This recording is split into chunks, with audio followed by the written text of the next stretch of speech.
How about now? Does it look like we're recording now? I think we are.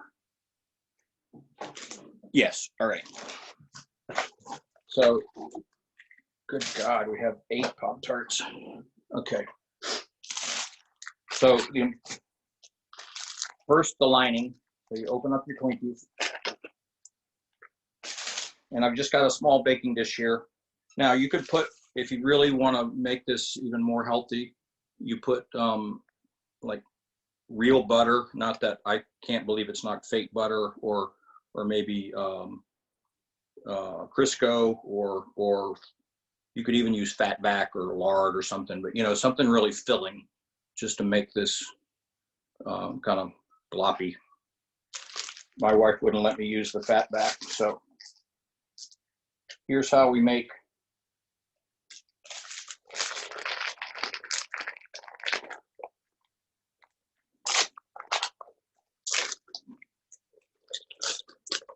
wow, this smell of sugar is already about to knock me out. Okay, so you lay down the crust. So you just line the pan.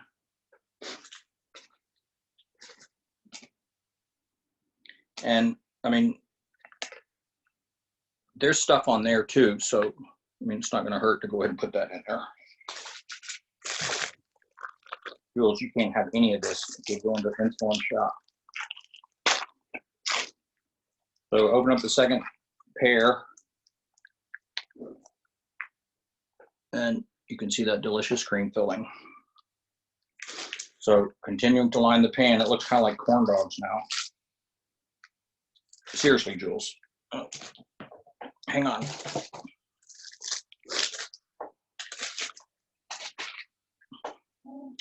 One more pair.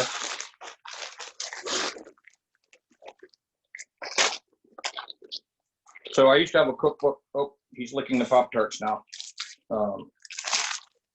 I used to have a cookbook. Really, it's called the White Trash Cookbook, and it had recipes in there for things like potato chip sandwich, and actually some stuff that we used to have for lunch at my grandmother's house in Mississippi. I know, Jules, you never got to have any of it. All right, so this is really disgusting. Here's the lining. Looks like really fat fish sticks. And now there's 2 styles. You can have the frosting facing in or the frosting facing out. I tend to go facing out.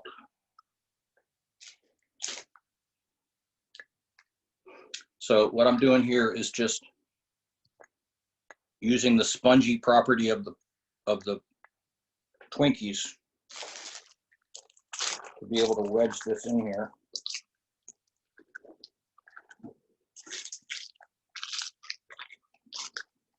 Now I got so much Twinkie filling on my fingers I can't open this fucking thing. There we go. So put another one on. I'm not kidding. I'm about to pass out from the smell of sugar here. And that's saying something, because I drink tea so sweet that if you leave the pitcher out overnight, you can use it as syrup in the morning. All right, so we've made a nice rectangular box. If we needed to do some calculus on this and maximize the probability of having a heart attack based on the dimensions of the Twinkie Pop-Tart, we know how to do the derivative. But let's put the lid on the box.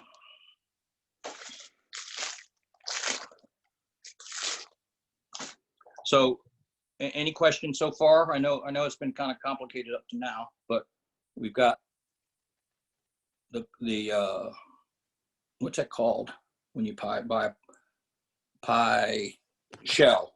Yeah, Jules, you're really gonna have a heart attack. Yeah, so we got the shell made out of Twinkies. We've got the perimeter. And now we're going to put, see, and you can use this to put the wrappings.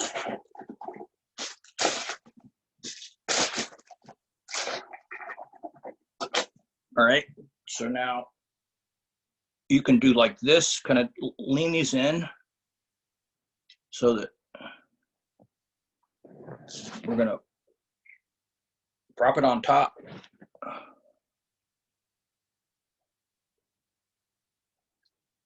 Is your internet connection strong enough that you can smell this? Because I hope not. It might make you throw up. So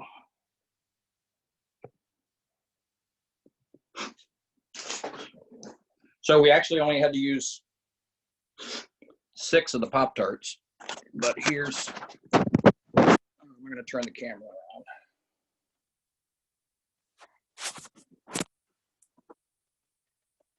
So top view,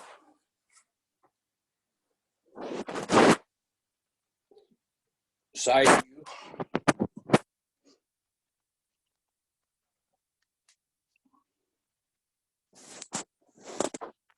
front view, top view again.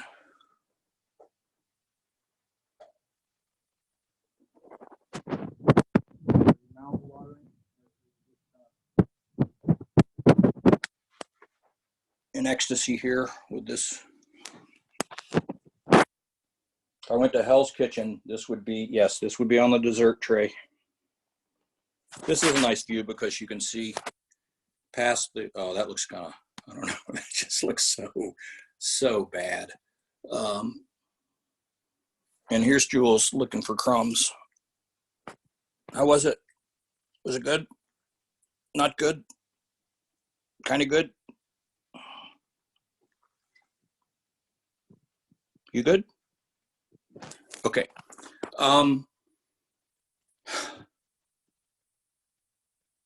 Comments, questions? Wow, I see it on my screen on the computer, and it looks like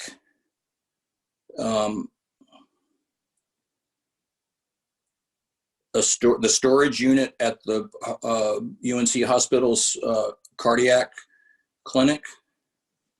Actually, when I was in cardiac rehab after my heart attack, when I turned 50, one of the things I had to do as part of cardiac rehab is I had to attend nutrition classes, and it was me and a group of, I guess I was in a group of about 10 people, and I was the youngest person in the group by 25 years. And but our first meeting with the nutritionist, we went around the table and introduced ourselves, and she had asked us if we wanted to share, to say what we thought might be the hardest part about changing our diet. And so, you know, people next to me smoking, drinking, fried chicken, and it got to me, and it was the easy thing for me, because from age, I'd say 12 until April 10th on 2010, when I had my heart attack, so I just turned 50. So from age 12 to 50, I ate French fries every day, sometimes more than once a day. Doug and I, when we used to go to Wendy's, and we would each get 2 biggie fries before we ordered the rest of the meal. So I had a lot of fries. So I said, I think for me, the hardest thing might be French fries. And she said, well, how often do you tend to eat them? And I told her, and she said, wow, okay. You might not be able to quit all at once. You can do it, but I think if you try to quit all at once, you'll get too frustrated. So I said, all right, well, how about if I give myself 1 order of French fries? Should I point the camera at something else? Are you guys getting kind of nauseated?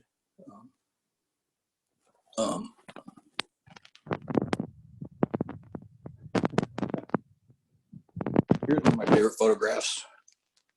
There's a local artist named John Rosenthal, and that's a church in Durham, actually. 2 girls, part of somebody's wedding in Durham. That's one of my favorite photographs. That's a stick walking through the woods. That's one of my favorite paintings. That's an artist from California named Mark Beck. And so it's just a single cloud. And the name of that painting is Cloud After the Departure. I really, really like that. So anyway, I said, all right, so how about if I let myself have one order of fries every 2 months. And she said, wow, that's pretty ambitious, but you know, maybe give that a try. So for the next 3 years, I let myself have one order of fries every 2 months, and my wife and I would make a big deal out of it. We called it Thank God It's Fries Day, and we would go to the place that I thought had the best fries. It used to be Margaret's Mexican place, believe it or not, Mexican restaurant in right outside of Chapel Hill. That's no longer the case.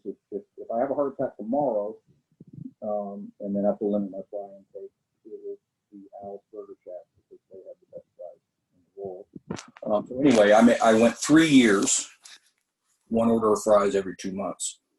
And I thought maybe a way to get really, really rich would be to hook up with somebody in the med school, and see if we could design a French fry patch, kind of like a nicotine patch, but French fries, because I think there would be a really, really big market for those. I mean, I know I would be a major stockholder, but I've kind of backslid on the fries in the last 7 years.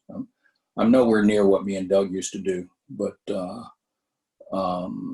it's more than once every 2 months. The other thing I had to do was they took us on a guided tour of the Harris Teeter to show us how to shop.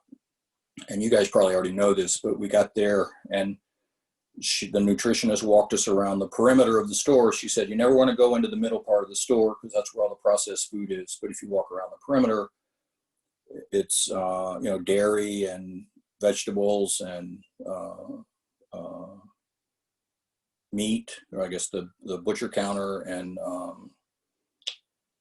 bread and stuff like that. And so she's walking us around the perimeter, and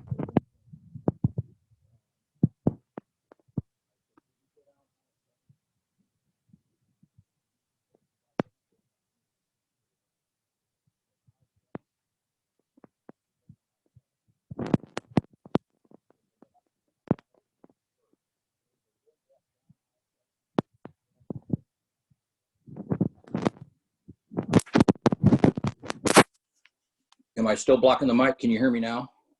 Sorry.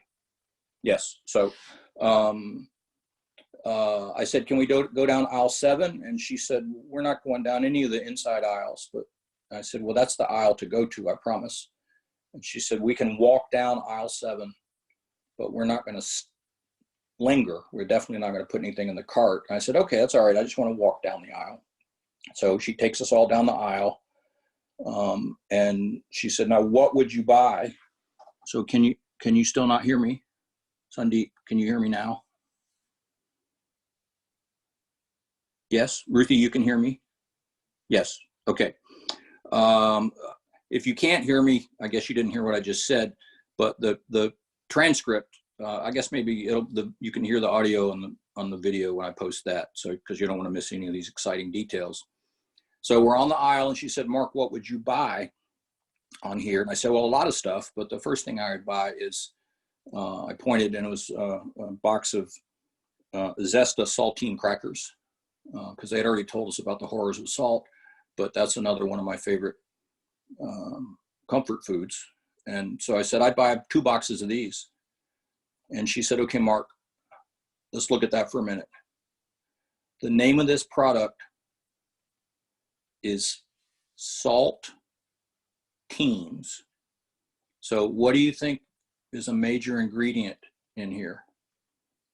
And I said, teens? And she said, well, maybe there's teens in there, but I'm sure there's probably a lot of salt in there.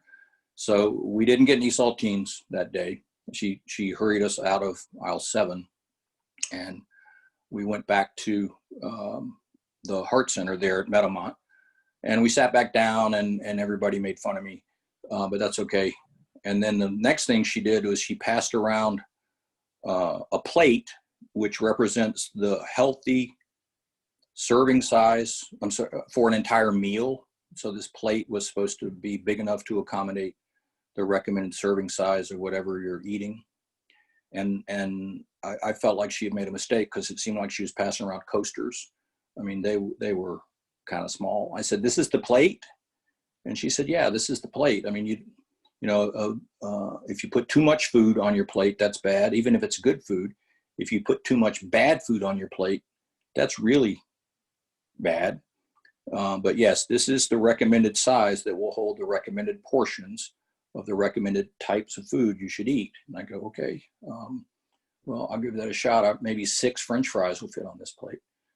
So after the second week of cardiac rehab, I think people wanted me to just shut up.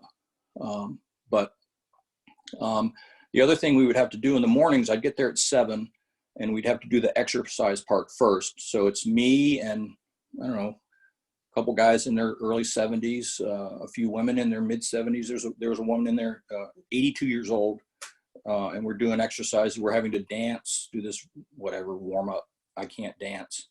But I'm trying to fake it. And I'm just getting my ass kicked by everybody else in the class. I mean, they really know how to dance. And then they pass around those stretchy exercise bands, and different colors or different tension. And so they gave them out. And I would try pulling. I'd say I need a different color. And so they got me down to the transparent color, which is, I guess, about the tensile strength of dental floss or something. But I made it through 8 weeks of cardiac rehab. I'm here 10 years out, and I'm sitting here being able to share my Twinkie recipe with you. So at one point in the nutrition class, I bragged about this, and people thought I was making it up. So on your last day in cardiac rehab, they would have kind of like a graduation ceremony and give you a certificate. And so I made one of these and brought it to class as a gift to the Heart Center. It didn't have hot fudge sundae Pop-Tarts, but it looked just like this. And people were understandably horrified. But about, I don't know, a month later, I went back just to say hello to everybody. And I said, so there's a Twinkie Pop-Tart thing still here. I'm sure it's still fresh. And one of the nurses said, oh no, I mean, we ate that before the end of the day. So I'm not the only one. Actually, I've never eaten one of these. So maybe I'm not, well, at least I got that on them. So questions, complaints, feel free to call social services, because I let my cat lick a chocolate hot fudge sundae Pop-Tart and eat part of a Twinkie filling. But I told my wife that I was going to be doing this for y'all, and she said, okay, you're not doing that in the kitchen, because then we'll have to fumigate the house. And when you're finished, you're not leaving it in the house. And I said, that's okay. I got one of these toxic cleanup bags. And so I'm going to put it in this really strong garbage bag, unless one of you wants it. And if you'd like me to send it to you, we could have like a lottery on who gets it. Let me come up with a way. So I'm going to store this. I'm going to put this in a Tupperware, and I'll put it out in our garden shed. So it'll be safe, but it won't be in the house. And I'll come up with a way for you guys to maybe have a lottery on who gets this, and then I'll mail it to you. How about that? Is any interest in that? And I can't see the chat windows, so if you got your mic on and you heard what I just said, if you're up for this, I'll try to come up with a Twinkie Pop-Tart lottery. Is that something? Any interest in this? Maybe not. Yes, no. Well, you can think about it. So, because I promise this is not going to go bad. It's here for. It'll be here past the time that the sun burns out into a black hole. So, okay, we good? Do you eat it just like this, or do you heat it up? I've never really gotten past this. I guess you could heat it up. I don't know what Twinkies would do if you put them in the oven. I guess they're kind of indestructible. I know Pop-Tarts are microwavable. I don't know. I have to let me do some research on that. What the preferred heating instructions would be, because that's a good question. See, I've never gotten past the construction and then revulsion part of this, but somebody's encroaching here. Here comes the ninja. Now, whether whether or not you decide to participate in the lottery might be affected by the fact that Jules has just licked a lot of the frosting off of one of the Pop-Tarts, and he's headed toward a Twinkie. So hang on. Let me see if I can stop this horror show. Now, the other good thing about it is if your cat kind of knocks it cockeyed, it's kind of like some of my origami sculptures. You can just, oh shit, now the whole thing's falling apart. I'm still working on the stability aspect of it. I guess the more Pop-Tarts I have, the more mistakes I could hide. That's kind of a nice view. And for a birthday cake, you could even put the candles down inside there and heat the Pop-Tarts from underneath. That's pretty good lighting right there. I'm going to send this to, UNC has asked people to send in their coronavirus stories. And so maybe I should take a picture of this, or maybe not. I don't know. You should ask them if you can use this to replace that giant weird spider in front of Oh yeah, that would be pretty cool. Yeah, I'll ask them that. Yeah, that's a good idea. That looks, I don't know, that looks almost kind of sadly artistic right there. Mr. McCombs, what is your favorite Pop-Tart flavor? Blueberry, and they used to make them without frosting, but now you can only get them with frosting. And so I've made peace with the fact that if I get a blueberry Pop-Tart, it has to be frosted. How about you? Do you have a favorite? Strawberry milkshake. Strawberry milkshake. I might have to give that a shot. Doug told me that I guess maybe this has been going on for a while, but a few years before Doug passed, he told me that the potato chip companies have started making potato chips that have these really unexpected flavors. Like you can get potato chips that taste like biscuits and gravy. And he said it tastes exactly like biscuits and gravy. Was he lying to me, or can you get potato chips that are flavored like pina colada or whatever, creamsicle? Was he just making that up, or can you get flavored potato chips now with the magic? Definitely can. Yeah, Lay's. That's what he said. It was a Lay's product. Other questions? Yeah, I got a quick question. It's Kaylee. Yes. Have you heard from Linda Green about me taking Math 381? No, seriously, important questions. I haven't. No, I'm sorry, Kaylee. I got your email last night, and I meant to write back to you. I still haven't heard back from her, and so your reminder reminded me to reach out to her again. Okay, no problem. Thank you. Yeah, you're welcome. So how do you suggest we eat this? Should we put the Twinkie on top of the Pop-Tart and eat it that way, or cut it up into little pieces, or what? Well, either one of those would work. I mean, I think maybe the easiest way to do it would be to take maybe break the Pop-Tarts into halves, like long ways, and then you could put the Twinkie inside like a hot dog, and so it'd be like. And then if you hang on to it and take it to the North Carolina State Fair in October, they'll deep fry it, because they'll deep fry anything at the State Fair. So that might be one way to do it, is to make a Twinkie hot dog with Pop-Tart bun. Or actually, I guess maybe you could cut it up into smaller squares and make little shish kebabs. Although if you do that, you might want to heat the Pop-Tart, because right now they're kind of crumbly. But I think when you heat them, they get a little bit more soft.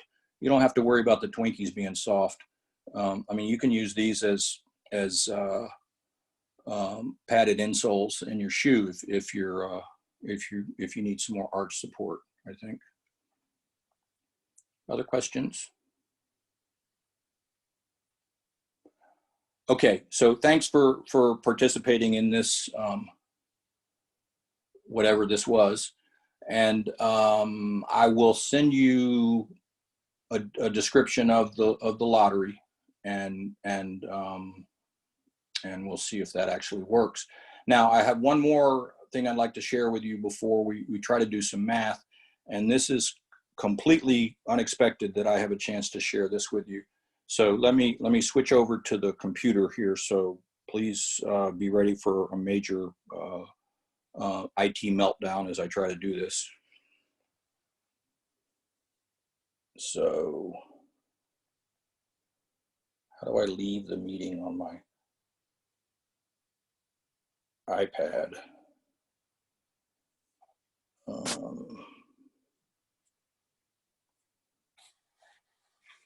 I'm really an idiot. Mark McCombs.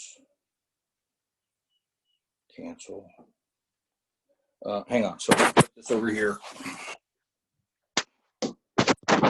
Well, I'm going to turn the camera off.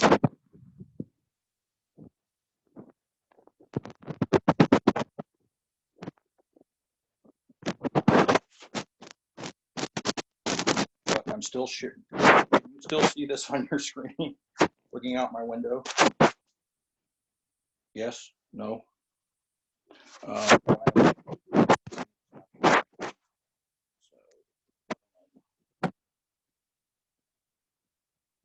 sharing this screen. I'm pushing the wrong screen. Okay, I'm gonna, when I push end meeting, if it ends the meeting, I'll start it right back up. So hang on. Leave.